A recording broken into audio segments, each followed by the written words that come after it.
Sir Colin Davis is acknowledged as one of the world's greatest orchestral conductors. He has always nurtured the talent of younger musicians, and he willingly agreed to be the mentor in music. His protégé, Josep Caballé-Domenech, is an up-and-coming young conductor who has already established a career in his native Spain and throughout Europe.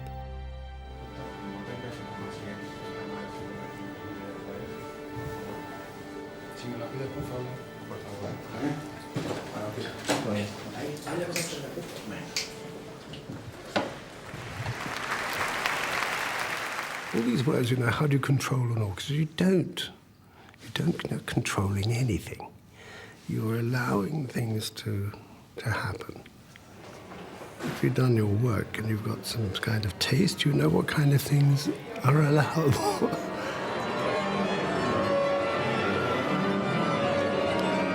Buenos días.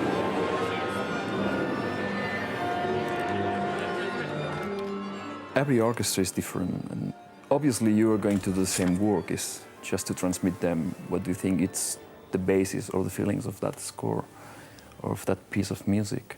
The score's only what is it? It's a lot of dots on the paper. It doesn't mean a thing until human beings start moving and scraping and blowing and then involving themselves in it. Then it becomes a human gesture.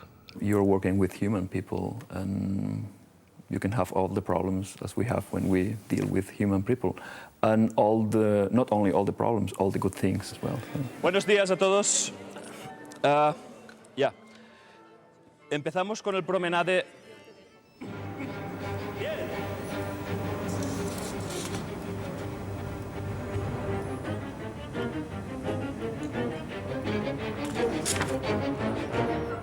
Nada.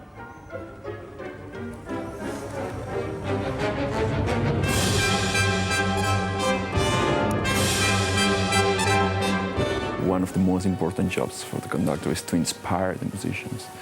And I really believe in that.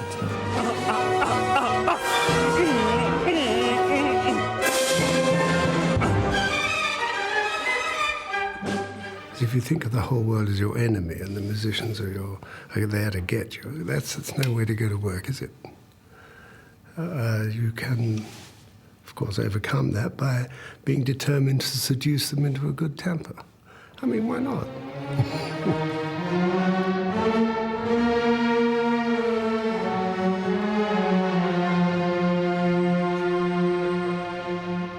The more you find out about human nature, the more you've got.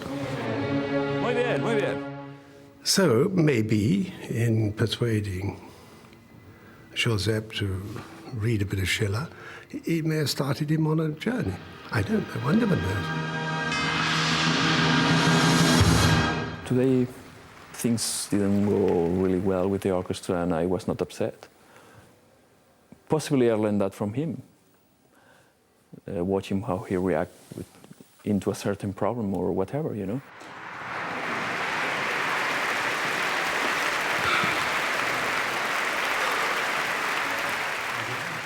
are things that you learn now, and there are things that you just have somewhere in your head, and then sometime after 2, 3, 5, 10, 15 years, you just realize that, oh, that's what he did.